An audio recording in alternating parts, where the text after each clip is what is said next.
ان کو بھی بڑا ڈر ہو گیا ہے کہ اب حیدرآباد سے احتجاج بلند ہوگا۔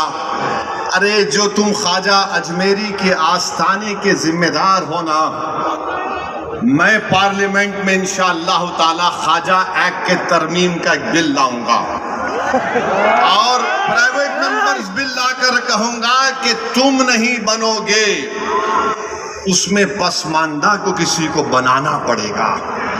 تم تائید کرو گے، میں تو لا رہا ہوں پرائیویٹ ممبرز بل آئندہ سیشن میں، تم دیکھنا۔ ارے تم لوگ کتنا گر سکتے ہو، تم کتنا گر سکتے ہو، کم سے کم اس آستانے کی نسبت کا تو لحاظ رکھ لو، تم اس آستانے کی نسبت کا تو لحاظ رکھ لو، اور اس بات کو بھی یاد رکھ لو کہ جب تم اور ہم اس دنیا سے جائیں گے تو آر ایس ایس والے اگر تم کو کھندے پر لے کر گئے قبرستان میں، تو پھر اندر جانے کے بعد جب فرشتے پوچھیں گے کون ہے تیرا رب، تو تم کیا موڈی بولو گے یا اللہ بولو گے؟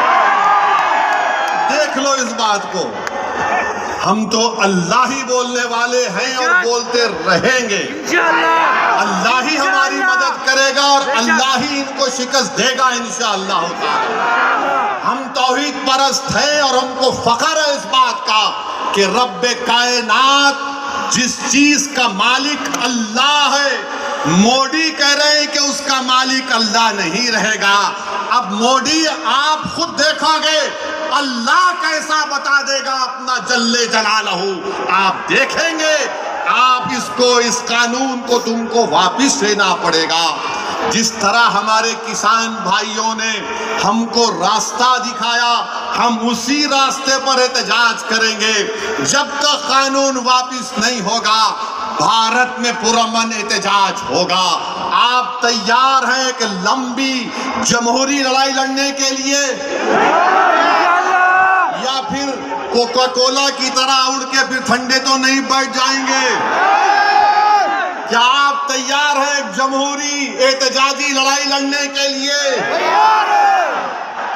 اگر آپ تیار ہیں تو آپ اپنے آپ سے وعدہ کر لیجئے کہ جب تک یہ کالا قانون واپس نہیں ہوگا ہم احتجاج کریں گے، ہم پیچھے نہیں ہٹیں گے، پرامن احتجاج ہمارا ہوگا۔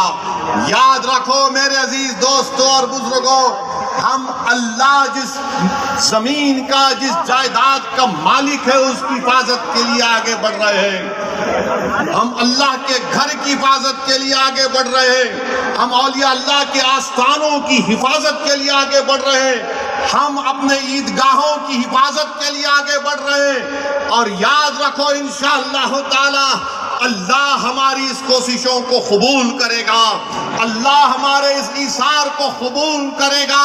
ہم جو کچھ بھی کر رہے ہیں رب کائنات کے لیے کر رہے ہیں، اس میں کوئی ہمارے سیاسی اغراض و مقاصد نہیں ہے۔ اسی لیے کہہ رہا ہوں جہاں کہیں بھی احتجاج ہوگا اس میں حصہ لیجئے، اس کو کامیاب کر